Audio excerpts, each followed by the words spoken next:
দাজ্জালের হাতের ভিতরে এক্সট্রা একটা শয়তানি পাওয়ার থাকবে। রাসূল বলতেছে সাআকুলু লাক, এমন কথা এখন তোমাদেরকে বলবো আর কেউ বলে নাই। সেই কথা হচ্ছে এই, দাজ্জাল হবে আওয়ার, ওয়া ইন্না রাব্বি লাইসা বিআওয়ার, দাজ্জাল হবে কানা। আমার আল্লাহ কানা না, যিনি জালেমের জুলুম সব সময় দেখে মাজলুমদের পক্ষে বিজয় দেন, তিনি কে? আল্লাহ। এজন্য দাজ্জালের চক্রান্ত সব দুনিয়ার ভিতরে চলতেছে। বর্তমান ইহুদিরা সবচেয়ে বেশি এই বছর ক্ষিপ্র হয়ে গেছে, ক্ষিপ্ত হয়ে গেছে। রহস্য অনেকে জানেন না, আজকের মাহফিলে শুনে রহস্যটা কি। ৭৬টা বছর ধরে তারা মুসলমানদেরকে মারতেছে। এমন কোন দিন যায় নাই, গড় হিসাব করলে দেখা যায় প্রতিদিন ২.৫ থেকে ৩ জন করে মুসলমান, প্রতিদিন প্রায় গড়ে ৩ জন করে মুসলমান তারা শহীদ করে দিছে ৭৬টা বছর ধরে। কত বছর ধরে? এই অল্প কিছুদিনের হিস্ট্রি এখন নিউজে আসতেছে, আপনারা দেখতেছেন ১৮,০০০-এর উপরে মুসলমানদেরকে শহীদ করে দিছে। আমার সাথে ফিলিস্তিনের অনেক ছেলেরা পড়াশোনা করতো মিশরে। ১২৭টা দেশের ছেলেরা আমরা একসঙ্গে পড়তাম। তো আমি মিশরের ছেলেদের মধ্যে ফিলিস্তিনের ছেলেদেরকে দিল থেকে মহব্বত করতাম। আমি কোন ছেলেরে দেখি নাই কারো সামনে কখনো কাঁদতেছে, এরকম দৃশ্য দেখি নাই। কিন্তু দেখতাম যখনই তারা মসজিদে বসে আছে ফুপায়া ফুপায়া মালিকের কাছে কাঁদতেছে। এদের সাথে আমি অনেকবার ট্যুর করেছি বিভিন্ন জায়গায়, যেমন ইস্কান্দারিয়ায় গিয়েছি, তুর পাহাড় দেখতে গিয়েছি। এরকম আল আজহার থেকে ট্যুরে নিয়ে যাওয়া হতো। তা আমি দেখতাম ফিলিস্তিনিরা কোন গ্রুপে আছে, তাদের কাছ থেকে কিছু জিনিস শিখবো জীবনে। তাদের সাথে ট্যুর করতাম। এই ট্যুর করতে যখন বের হতাম, ভ্রমণে যখন বের হতাম, ফিলিস্তিনিদের ইতিহাস জানতে চাইতাম।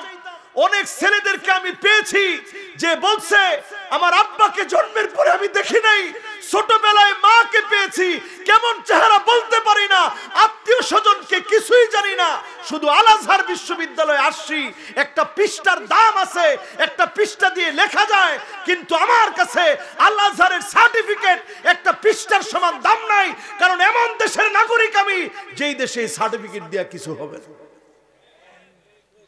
আমি বললাম তোমার দিলে এত কষ্ট, কিন্তু কোনো সময় তো বোঝা যায় না।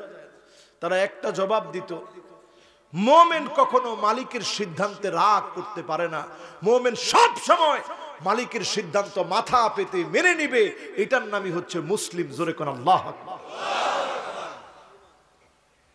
এটার নামই ঈমান ভাই। এখন এই ঈমানের দাবি আমরা যারা করব, আমাদের উপরে মায়ের যদি আসে, ঈমানের পথ যদি ছেড়ে চলে যান, আপনি মুমিন হতে পারেন নাই, ঠিক কিনা বলেন? এখন এই জুলুম নির্যাতন এত বেড়ে গেল কেন?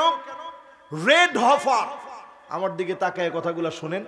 রেড হফার মানে লাল বাছুর। বলেন এবার কি? ইহুদিরা ১০ম একটা লাল বাছুরকে তারা টেম্পল মাউন্টে নিয়ে জবাই করবে। দাজ্জাল যেন আসে এই জন্য তারা প্রার্থনা করে টেম্পল মাউন্টে নিয়ে রেড হফারকে তারা জবাই করবে। লাল বাছুর, ১০ম লাল বাছুর। এই জন্য ইহুদিরা তাদের পুরো ইসরায়েলে বড় বড় গরুর ফার্ম আছে লাল একটা বাছুরের প্রত্যাশায়। এখন তারা বলতেছে নিজেদের দাবি যে আমাদের লাল বাছুর, প্রত্যাশিত লাল বাছুর, এটা অলরেডি জন্ম হয়ে গেছে, জবাইয়ের অপেক্ষা। তাহলে জবাই করবে কখন? ঠিক যখন আমার আপনার বাইতুল মুকাদ্দাসের জায়গায় তারা একটা থার্ড টেম্পল, তাদের উপাসনালয়, তাদের ইবাদত বন্দেগীর জায়গা আমাদের বাইতুল মুকাদ্দাসের জায়গায় তারা বানাবে, হাইকাল সুলাইমানি নামে। নাউজুবিল্লাহ কইবেন না?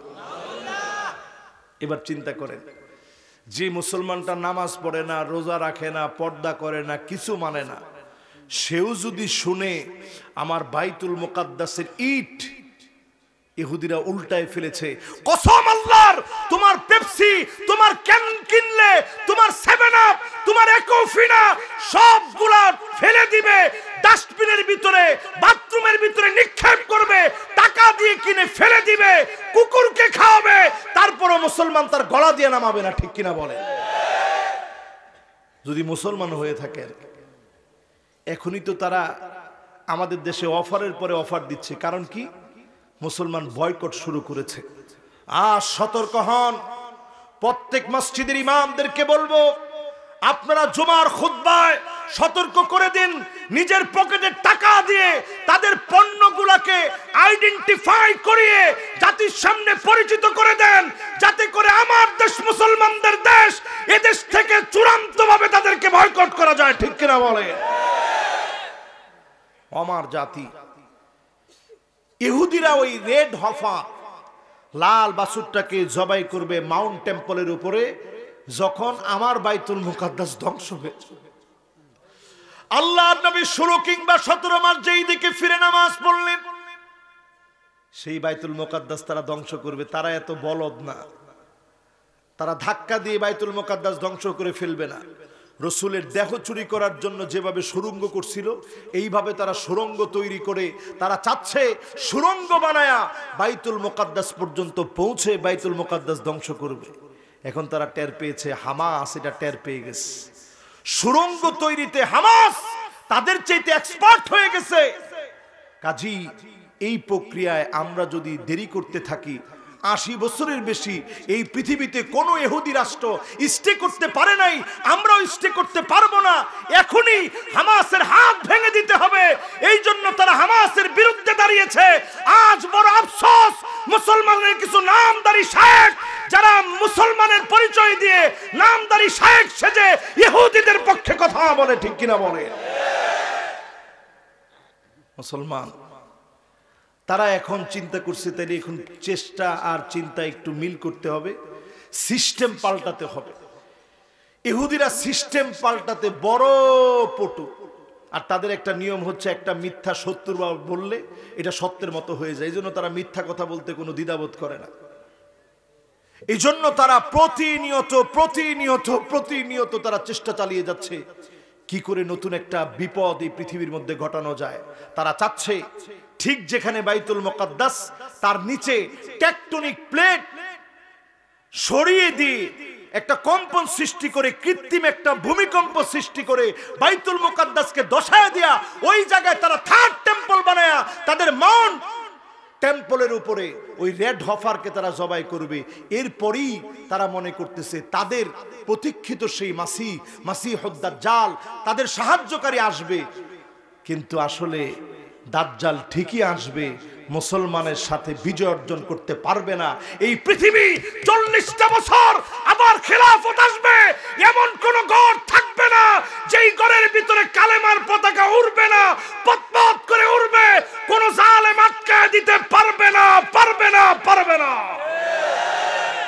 জন্য আমাদের দেশে সার্বিক যে বিপর্যয়, যে জুলুম নির্যাতন আমরা দেখছি, এগুলো সব বলে দিচ্ছে আগামী দিনের উত্থান, মুসলমানদের উত্থান অপেক্ষা করছে। ঠিক কিনা বলেন?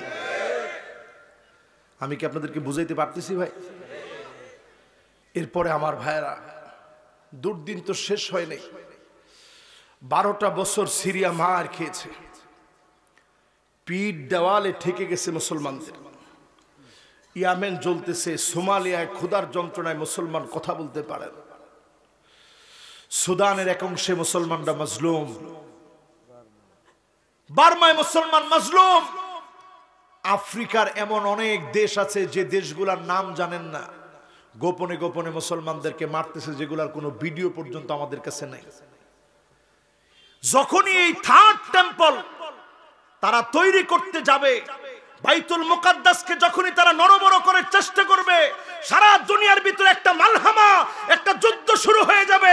ওই যুদ্ধটার নাম হবে তৃতীয় বিশ্বযুদ্ধ। ওই তৃতীয় বিশ্বযুদ্ধের প্রারম্ভকালে মুসলমানদের অবস্থা যেমন হবে, শেষে মুসলমানরা বিজয়ী হয়ে যাবে। জোরে কোন আল্লাহু আকবার।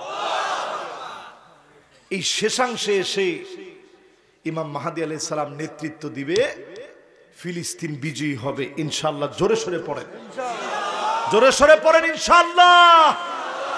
তাহলে বিজয়ী তারা না আমরা? দুনিয়ায় বিজয়ী তারা না আমরা? আখিরাতে বিজয়ী তারা না আমরা?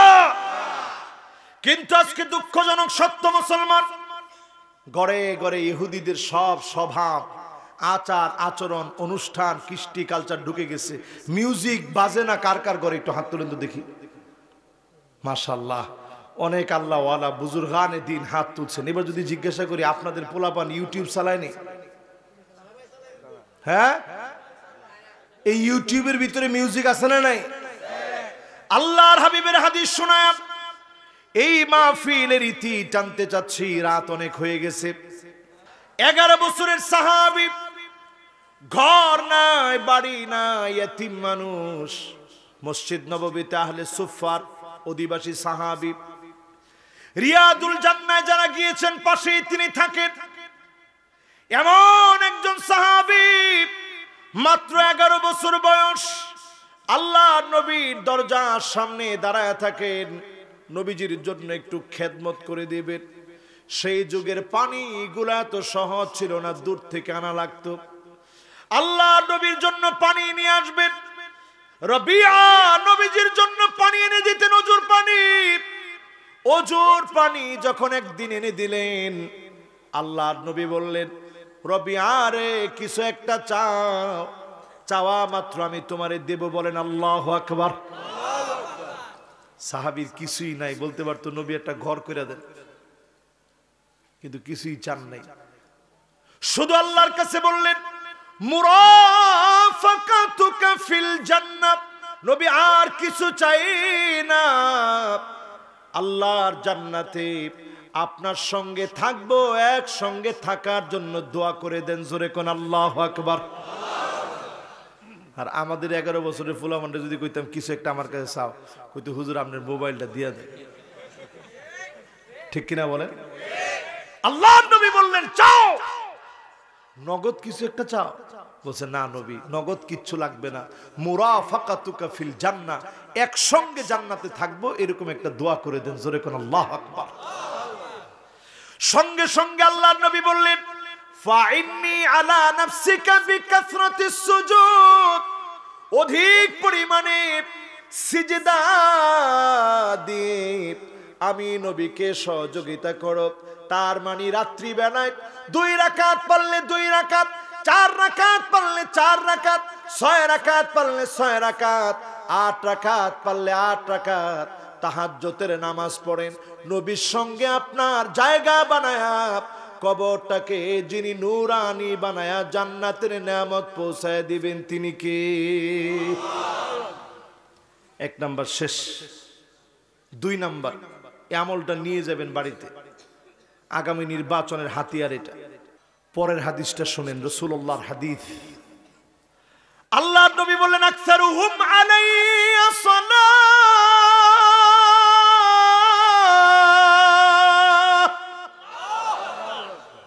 দরুদ শরীফ যত বেশি পারেন পড়বেন। ঘুম আসতেছে না, কি পড়বেন? বয়ে বয়ে গান স্মরণ করবেন। এক আকাশে তারা তুই, এডি, হ্যাঁ, কানের ভিতরে দিয়া। হরে মুসলমান, দরুদ শরীফ পড়তে থাকেন। সাল্লাল্লাহু আলাইহি ওয়াসাল্লাম, সাল্লাল্লাহু আলাইহি ওয়াসাল্লাম, সাল্লাল্লাহু আলাইহি ওয়াসাল্লাম, সাল্লাল্লাহু আলাইহি ওয়াসাল্লাম। সহজ না কঠিন? এই যে জবানে দরুদ শরীফ চালু করলেন, দরুদ শরীফ চালু করলেন, ডান দিকে ফিরা ঘুমায়ে গেলেন, হতে পারে ওই দিনই নবী করিম সাল্লাল্লাহু আলাইহি ওয়াসাল্লাম স্বপ্ন যুগে আপনার সঙ্গে দেখা হয়ে যাবে। জোরে কোন আল্লাহু আকবার। ও আমার ভাইরা, 3 নাম্বার আমলে চলে যাই। দরুদ শরীফ বেশি বেশি বলবেন। আরব দেশে এরকম দেখছি, ঝগড়া একবারে ফাটাফাটি, মারামারি অবস্থা, একটা কিল দিব ভাব।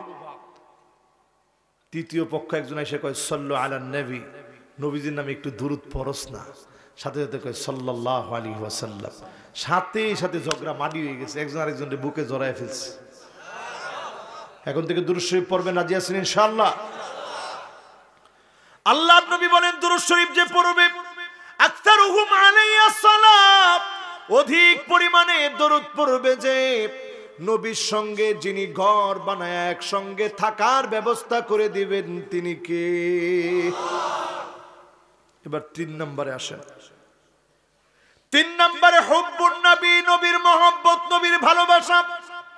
এখন আমরা সবচেয়ে বড় ধর্ম বানাইছি আমার রাজনীতিরে। কথা কয় না? সবচেয়ে বড় ধর্ম মুসলমানদের ইসলাম ধর্মকে বানায় নাই, হিন্দুরা হিন্দুদের ধর্মকে শ্রেষ্ঠ ধর্ম বানায় নাই, খ্রিস্টান ধর্মরেও বড় ধর্ম বানায় নাই। এখন আমরা আমাদের দেশে রাজনীতিরই বানাইছি সবচেয়ে বড় ধর্ম, ঠিক কিনা বলে? নেতা যেমনে কয় এমনে, ইসলাম কেমনে কইল এটা দরকার নেই। নাউজুবিল্লাহ কর। এজন্য আজকের মাহফিল থেকে নবীর মহব্বত হৃদয়ে জাগ্রত করবেন। ওই যে শুরুতে আপনারা মাহফিল শুনে একটু একটু চোখের পানি যে ছাড়ছেন, এটা নবীর মহব্বত। এটা নবীর কি? এই মহব্বত যদি আপনার মাথায় থাকে, আপনার ভিতর সেজে যাবে, ভিতরটা আলোকিত হয়ে যাবে, বাহিরে পরিবর্তন আসবে। সুন্নতি দাড়ি মুখের ভিতরে থাকবে, দাড়ি রাখার হুকুম হচ্ছে ওয়াজিব। এই দাড়ি আপনার মুখে চলে আসবে, আপনার চেহারার ভিতরে পরিবর্তন হবে, আপনার রাজনৈতিক চিন্তাধারার ভিতরে পরিবর্তন আসবে, লিবাসের ভিতরে পরিবর্তন আসবে। আপনি তখন কোনো দিন বলবেন না আমার নেতার চরিত্র, কথা কয় না একজনে ডাইরেক্ট কি ডাইরেক্ট? সহিহ বুখারী সহিহ মুসলিমের হাদিস শুনেন, এটা ডাইরেক্ট তো। সহিহ বুখারী মুসলিমে আসছে, রাসূল বলছে এমন সময় আসবে যেই লোকগুলোর দিকে আল্লাহ তাকাবেন না, কথা বলবেন না, মায়া দেখাবেন না। কারা তারা? রাজুলুন বায়আ রাজুলান লা ইউবাইউহু ইল্লা দুনিয়া। একজন আরেকজনের কাছে গিয়ে বলবে আপনার হাতে বায়াত নিলাম, নেতা দল করবো, আমনের সিদ্ধান্ত নিয়ে নিস। এরপর রাসূল কি কয়? লা ইউবাইউহু ইল্লা দুনিয়া, শুধুমাত্র দল করবে দুনিয়া পাওয়ার জন্য। বাজার কমিটির একটা পদ, রাস্তার ইটের একটা দায়িত্ব, বালু ঠেলুনের একটা দায়িত্ব, এরকম একটা পদের জন্য যারা দল করবে, রাসূল বলতেছে ওয়া ইল্লা লাম ইয়াফিলাহু, যদি পদ দেওয়া না হয়, রাস্তার কাজ দেওয়া না হয়, ইটের টেন্ডারি দেওয়া না হয়, বালুর টেন্ডারি দেওয়া না হয়, তখন ওই নেতার পিছনে আর চলে না। স্লোগান চেঞ্জ করে ফেলে, নেতা তোর দরকার নাই, রাজপথে আমি নাই। ঠিক কিনা বলে? এটি বাদ দেন। রাসূল কয় এই মার্কা যারা করবে তাদের দিকে আল্লাহ তাকাবেন না। লা ইউকাল্লিমুহুমুল্লাহ, হুজুরের জিজ্ঞান অর্থ কি? আল্লাহ কথা বলবেন না। ওয়ালা ইয়ানজুরু ইলাইহিম, তাকাবেন না। ওয়ালা ইউযাক্কিহিম, আল্লাহর দিলের ভিতরে আল্লাহর কাছে তার জন্য কোনো দয়া আসবে না। নাউজুবিল্লাহ কইলেন না ভাই? এবার আসেন আমার ভাইয়েরা, তিনটা গেছে। 1 নাম্বার অধিক পরিমাণে সেজদা দিবেন, 2 নম্বরে দরুদ শরীফ পড়বেন, 3 নম্বরে নবীজিরে ভালোবাসবেন। 3টা গেছে, বাকি আছে কয়টা ভাই? 2টা। মাশাআল্লাহ, লিল্লাহে তাকবীর। 4 নাম্বার একেবারে সহজ, মান কানা লাহু উখতান আও বিনতান, যার 2টা মেয়ে অথবা 2টা বোন, অথবা 1টা মেয়ে 1টা বোন, অথবা 3টা মেয়ে 3টা বোন আছে, আপনি বড় ভাই দায়িত্ব পালন করলেন। আল্লাহর হাবিব বলেন আনা ওয়া হুয়া, এই 2টা আঙ্গুল নবী মিলাইলেন। এই আঙ্গুলের নাম সাব্বাবা, এই আঙ্গুলের নাম উস্তাব, এই আঙ্গুলের নাম বিনসার, এই আঙ্গুলের নাম খিনসার, এই আঙ্গুলের নাম ইবহাম, এই আঙ্গুলের নাম সাব্বাবা। জোরে কোন কি? আরো জোরে কি? জোর হলো না। এই 2টা আঙ্গুল নবী এইভাবে মিলাই দিছে, মাঝখানে কোনো ফাঁকা নাই। কয় আনা ওয়া হুয়া, 2 মেয়ে যার হইছে, আমি নবী আর সে একসাথে এইভাবে থাকবো। জোরে কোন সুবহানাল্লাহ। মেরে প্যান্ট শার্ট পিন্দাইলে, বেড়া সাজাইলে, চুলের খোপা আগে আসিল পিছনে, রাসূল কইছে সামনে আসবে, মাথার উপরের দিকে কাসিয়াতুন আরিয়াত মাইলাতুন মুমিলাত, এমন পোশাক পরবে শরীরের কালারের সঙ্গে ম্যাচ করে, দেখলে মনে হবে কিচ্ছু পরছে না।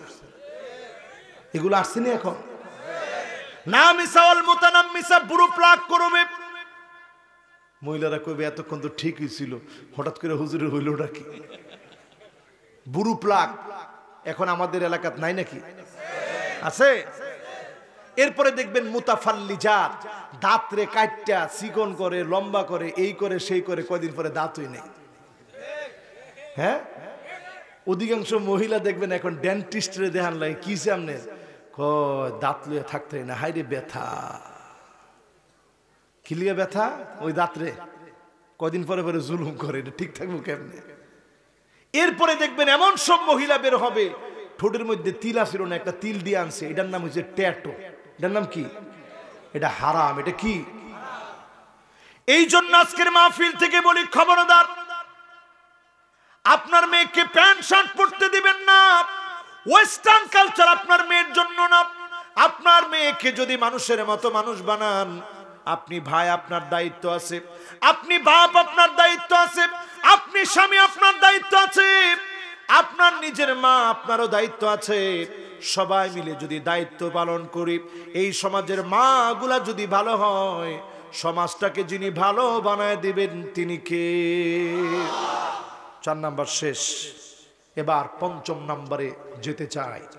5 নাম্বারে আমার ভাইয়েরা, যতজন আজকের মাহফিলে বসলেন, 5 নাম্বারটা আমলে নিয়ে যাব।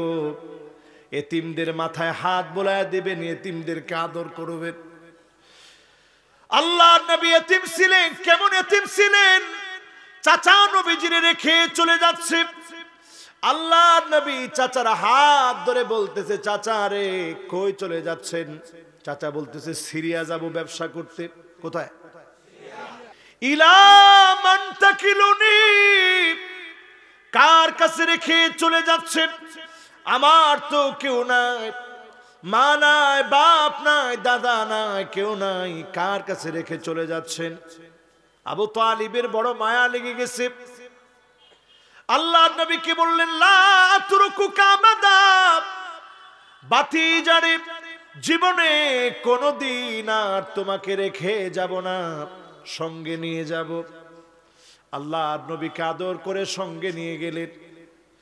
সেই হিজাজ থেকে সফর করতে করতে জর্ডানের, বর্তমান জর্ডানের এই জায়গা, যেই জায়গা সিরিয়া থেকে 143 কিলোমিটার দূরে অবস্থিত, এই জায়গায় চলে আসছে। বাকাওয়িয়া নামক এলাকা। এই এলাকার ভিতরে একটা মাত্র গাছ আছে মরুভূমির ভিতরে। এই গাছের সামনে কোনো পাতা ছিল না। এই গাছের সামনে গিয়ে ক্লান্ত হয়ে গেছে ছোট মানুষ আমার নবী, 11 কিংবা 12 বছর বয়সী। আল্লাহর নবী সাজারে বুতাম, এই গাছের নাম হচ্ছে সাজারে বুতাম। আমরা বাংলাদেশের লোকেরা কই সাহাবী গাছ, আসলে এই গাছের নাম সাজারে বুতাম। সাহাবী গাছ বলি কেন? যে রসুলের সান্নিধ্য পাইছে। কিন্তু গাছ কিন্তু সাহাবী হইতে পারে না। সাহাবী হওয়ার জন্য ঈমান নিয়ে, রসুলকে দেখে ঈমানের উপর মৃত্যুবরণ যে করছে সে হচ্ছে সাহাবী। সে কি? কিন্তু গাছটার নাম সাজারে বুতাম, সাহাবী গাছ নয়। একজনে কই এটা গাছ না, কিডা? একজনে কইছে এটা গাছ না। আমি নিজে এই গাছের সামনে এবার গেছি, ওই গাছের ডাল দিয়ে মিসওয়াক করছি। পরে আর বাংলাদেশ পর্যন্ত আনছি না, কারণ আনলে এটা এই মাহফিলে দেখাইলো আপনারা কয়েক হাজার টাকা দিতেন যে হুজুর একটু বরকত দেন। আর কথা কয় না। এই জন্য মিসওয়াক করার পরে এটা ওই লোক দেখছে, ওইখানের যে কর্তৃপক্ষ আমার কই, কিরে তোর মাথার মধ্যে আজহারের টুপি, তুই গাছের ডাল ভাঙছিস কি লেগে? আমি কই না, আমার একটু মিসওয়াক করা দরকার, এই জন্য আমি ভাঙছি। আমি বাবা তোমার সামনে থুয়ে যেতেছি, তার সামনে ওইখানে রাইখে আসছি। শুধু বাঙালি, পাকিস্তানি আর ইন্ডিয়ানদের যন্ত্রণা, এটা বিশাল করে বাউন্ডারি দিচ্ছে। বাঙালি গিয়া হেনে গিয়া না সেজদা করে না, মানে ডাইল ভাঙ্গে। আর যারা সেজদা করার, ওরা তো বাংলাদেশের গাছপালি সেজদা করে, ঠিক কিনা বলেন?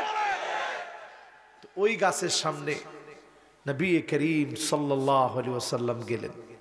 গিয়ে যেই না মাত্র বসছে, দূর থেকে খ্রিস্টানদের বাহিয়ারাহ নামক একজন পাদ্রী নজর করে দেখে, এতদিন যে গাছের ডালপালা তেমন কিছু ছিল না, আন্নাল আশজারা কাদ মালাত, পুরাটা গাছের সব ডালপালা একটা যুবকের দিকে ঝুঁকে আছে। জোরে কোন আল্লাহ। তিনি বুঝে ফেলছে যে এটা সাধারণ কোনো যুবক না। তিনি একটা ডাক মেরে বলছে, ইয়া মাশারা কুরাইশ, ইন্নী সানাতু লাকুম তাআমান ফাহদুরু কুল্লুকুম সাগীরুকুম ওয়া কাবীরুকুম আবদুকুম ওয়া হুররুকুম। ও কুরাইশ সম্প্রদায়, সবাই তোমরা আসবা, একজনও বাদ যাবে না, ছোট বড়, স্বাধীন পরাধীন, সব আজকে আমার মেহমান। সবাই চিন্তা করতেছে কি আশ্চর্য ব্যাপার, এতবার ব্যবসা করতে গেলাম, জীবনে কোনোদিন এক গ্লাস পানি নাই, আজকে কই আম করে খাওয়াইব। কি ব্যাপার? সবার ব্যাগ রাইখা রসুলের কাছে দিয়া চলে গেছে। একজন একজন করে পাদ্রী সবার চেহারা দেখতেছে, কিন্তু আমার পেয়ারা হাবিব যার জন্য গাছটা ঝুঁকে গেছে এরকম চেহারার কাউকে দেখে না, অ্যাট্রাকশন আসতেছে না। সঙ্গে সঙ্গে তিনি বলতেছে, কেউ কি বাদ গেছে? সবার মনে পড়ছে, আরে ছোট মোহাম্মদরে তো রেখে চলে আসছি, নবীজির এবার ডাক দিয়ে নিয়ে আসছে। সবাই একদিকে খাচ্ছে, পাদ্রী এক নজরে আমার নবীজির দিকে তাকায় আছে, নবী কেমনে খায়, নবী কেমনে কি করে। সঙ্গে সঙ্গে পাদ্রী বলতেছে, আসআলুকা বিহাক্কিল লাত ওয়াল উজ্জা, লাত উজ্জার কসম করে আমি তোমারে কয়টা প্রশ্ন করি। নবী বলে, না, এই মূর্তির নামে কসম করে প্রশ্ন করলে আমি উত্তর দিব না, আল্লাহর নামে কসম করে প্রশ্ন করা লাগবে। জোরে কোন আল্লাহ। আর আপনারা কসম করেন চোখ ধইরা, চোখটা ধইরা কসম করি, ফিরের নামে কসম করি। রসুল কইছি এই মূর্তির নামে কসম করলে লাভ নেই, আমি উত্তর দিব না। এবার পাদ্রী বলতেছে, শোনো, আইনা আবুক, কোথায় তোমার বাপ? নবীজির চোখটা ছলছলে হয়ে গেল। আবু তালিব পাশে দাঁড়ায় বলল, আনা আবুহু, আমি তো তার বাপ। পাদ্রী বলে, আমরুন মুস্তাহিল, এটা অসম্ভব। আইয়াকুনা আবুহু হাইয়া, এই যুবকের বাপ তো বেঁচে থাকার কথা না, এই যুবকের বাপ বেঁচে থাকার কথা না, যুবকের বাপ তো দুনিয়া থেকে আসার আগেই চলে যাবে। সঙ্গে সঙ্গে পাদ্রী বলল, আমি তার কাঁধ দেখতে চাই। নবীজির কাঁধের দিকে নজর দিলেন। কাযিররিল হাজানা বাইনা কাতিফাইন, দুইটা কাঁধের মাঝখানে কবুতরের ডিমের মতো খতমে নবুয়াতের সিল মোহর মারা ছিল। আল্লাহর নবীর এই খতমে নবুয়াতের সিল মোহর কবুতরের ডিমের মতোই অংশ দেখে পাদ্রী নিশ্চিত হয়ে গেলেন তিনি আখিরি নবী, নবী কুলের নবী, সাইয়্যিদুল মুরসালিন, আমার আপনার নবী, কুল কায়নাতের নবী, নবীজি মুহাম্মদুর রাসূলুল্লাহ সাল্লাল্লাহু আলাইহি ওয়াসাল্লাম। বলছে, আমি যা দেখছি ইহুদিরা দেখলে এই যুবককে সুস্থ থাকতে দিবে না, হত্যা করে ফেলবে, এখনই চলে যাও। চাচা কি পরিমাণ মায়া করতেন, সিরিয়ার কাছে চলে আসছে, আমি নিজে ওই পথটা দেখে আসছি, এই বছর গিয়ে পথে চলে আসছে, তারপরেও ব্যবসার চিন্তা করে নাই, ভাতিজারি নিয়ে চলে আসছে। আচ্ছা বলেন তো, এত মহাব্বত করার পরেও আল্লাহ কি মাফ করে দিবে? কেন ভাই? কথা কয় না কেন? আজকে যারা আমরা ঈমান এনেছি আমার ভাইরা, দুইটা আয়াত শুনে শেষ করে দেই। যারা ঈমান আনছে আজকে থেকে 8টা কার্যক্রম নিয়ে কাজ করবেন। দুইটা আয়াতের ভিতরে আছে সূরা মায়েদা 49 এবং 50 নং আয়াত। ওয়া আনিহকুম বাইনাহুম বিমা আনজালাল্লাহ, নবী বিচার করা লাগবে কি দিয়া? আর আসতে বলেন কি দিয়া? বড় বড় শায়েখ সাজেন, এই দুইটা আয়াত পড়ার পরামর্শ রহিল, পড়ে দেখবেন। বিচার করবেন কি দিয়া? আমরা বলে খুঁজা পান না, একটু খুঁজা লন। ওয়ালা তাত্তাবি আহওয়াআহুম, নবী মন মস্তিষ্ক প্রসূত হাওয়া দিয়ে বিচার চলবে না, মন গড়া বিচার চলবে না। গড়ে ছিল না, তার নামে মামলা দিবে, এরকম মিথ্যা বিচার চলবে না, চলবে না, চলবে না। ওয়াহদারহুম আন ইফতিনুকা আন বা'দি মা আনজালাল্লাহু ইলাইক, নবী সতর্ক থাকা লাগবে, কাফেরদের কোনো কিছু যেন ঢুকায় দিতে না পারে। এই জন্য আজ আমি আমার শিক্ষানীতি নিয়ে সতর্ক হয়ে কথা বলি। এই জন্যই ডারউইনের বানর তথ্য যখন আমার সিলেবাসে ঢুকায় দিতে চায়, আমি ঈমানের দাবিতে কথা বলার জন্য, ঈমান নিয়ে প্রস্তুত থাকি, ঠিক কিনা বলে? এরপরে আল্লাহ কি বলে, فإن تولوا فاعلم أنما يريد الله أن يصيبهم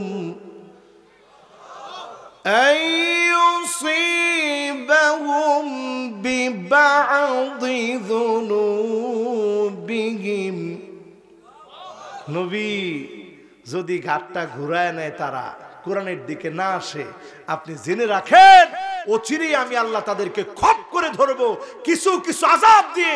আজকে চাঁদপুরের দিকে তাকায় দেখো, ঘরে ঘরে অদৃশ্য আগুন জ্বলতেছে, ফ্রিজের ভিতরে আগুন, লেপের নিচে আগুন, কম্বলের নিচে আগুন, বালিশের নিচে আগুন, সুকেজের ভিতরে আগুন। এগুলো সাধারণ জিনিস নয়। জিগেলি কয় কয়টা দেও দানব জিনে জ্বলাই দিছে, এগুলা সাধারণ না। কিশোরগঞ্জে ক্ষেতকে ক্ষেত আগুন জেলে পুরে সারখার হয়ে গেছে। আগুন কেউ লাগায় নাই, এমনি জ্বলছে, এমনি জ্বলছে, এমনি জ্বলছে। পুরা জাতি আল্লাহর কাছে মাফ চান, নাইলে আল্লাহ ধরবে। অনেক দিন আল্লাহ আমাদেরকে ছাড় দিয়েছেন, আর ছাড় দিবে না, ঠিক কিনা বলেন? আল্লাহ রাব্বুল আলামিন বলেন, ওয়া ইন্না কাসীরাম মিনান নাসি লাফাসিকুন।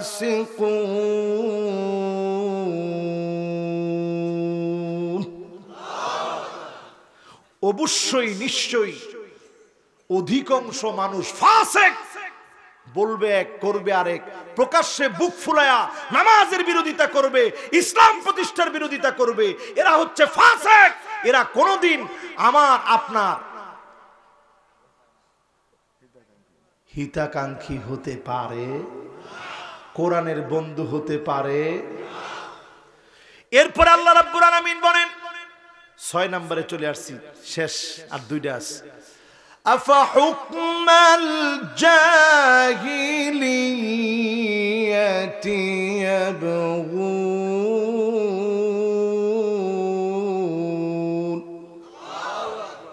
নবী শুনুন, নবী এরা কি জাহিলিয়াতের দিকে চলে যাবে?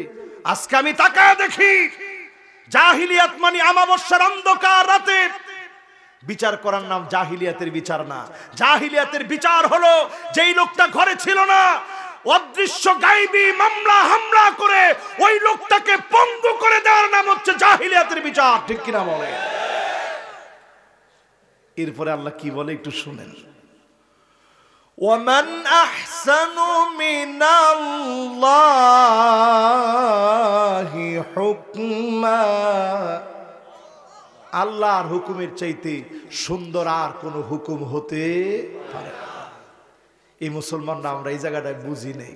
আল্লাহর হুকুমের দিকে আসেন, এরপরে আল্লাহ বলে দিচ্ছেন লিকাউমি ইউকিনুন। আসবে কারা? কেবল তারা যারা প্রবল বিশ্বাসী হবে, যারা ঈমানের সামনে পরীক্ষায় উত্তীর্ণ হওয়ার জন্য জীবন দিবে। ঈমান যারা দিবে না, ঠিক কিনা বলেন? আল্লাহ আমাদের সকলকে এরকম মুমিন ইমানদার হিসাবে কবুল আর মঞ্জুর করুক। সকলে পড়ে আমিন।